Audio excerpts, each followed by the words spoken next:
మీతో ఆల్రెడీ చెప్పాను and you are already succeed ఈ విషయంలో. అండ్ ఇప్పుడు ఇంత ఇన్నోవేటివ్గా ఇది క్రియేట్ చేశారు కదా, so how do you feel about this? I feel really great అండి.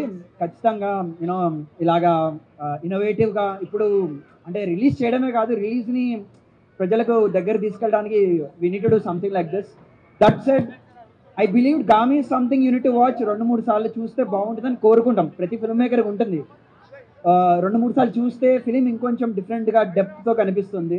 And now that it is on ZEE5 it's accessible 2-3 సార్లు చూడడానికి. మా లేయర్స్ కానీ మా థీమ్స్ కానీ ఇంకొంచెం ఎంగేజింగ్గా ఎంటర్టైనింగ్గా వెళ్తాయని నేను ఎక్స్పెక్ట్ చేస్తున్నాను. So hopefully it happens. Sir Vidyadhar గారు, సార్ యా, అండ్ నాకు తెలిసి మీరు సెట్స్ కూడా చాలా వేయడం జరిగింది. And Yeah. ఆ ప్రాసెస్లో Hollywood international art director, game of Thrones వాళ్ళని కూడా కలవడం జరిగింది. అండ్ అలాంటి ఇన్పుట్ అండ్ స్నో కింగ్డమ్లోకి వచ్చినప్పుడు ఎంతవరకు ఇది అడాప్ట్ అయిందని మీరు అనుకుంటున్నారు? యాక్చువల్లీ ఒక సీన్ ఉండండి మనకి, డైలాగ్స్ మాట్లాడుతున్నప్పుడు నోట్లోంచి ఫ్రాస్పెట్ ఉంది కదా, ఇది ఆ సీన్లో రావాలి. సో మేము ఏం ఆలోచించామంటే ఇలా ఇది యాక్చువల్లీ ఒక ఫ్రీజర్ అనమాట. ఈ ఫ్రీజర్లోనే సెట్ వేస్తే ఎలా ఉంటుంది అని ఒక థాట్ వచ్చింది. బట్ అది లాజిస్టికలీ కుదరక వీళ్ళు బతికిపోయారు. సో అది డిజిటలీ ఏదైతే ఫ్రాస్ట్ ఉందో దీన్ని వాళ్ళకి డిజిటలీ యాడ్ చేసి ఆ సీన్ని కంప్లీట్ చేసాం.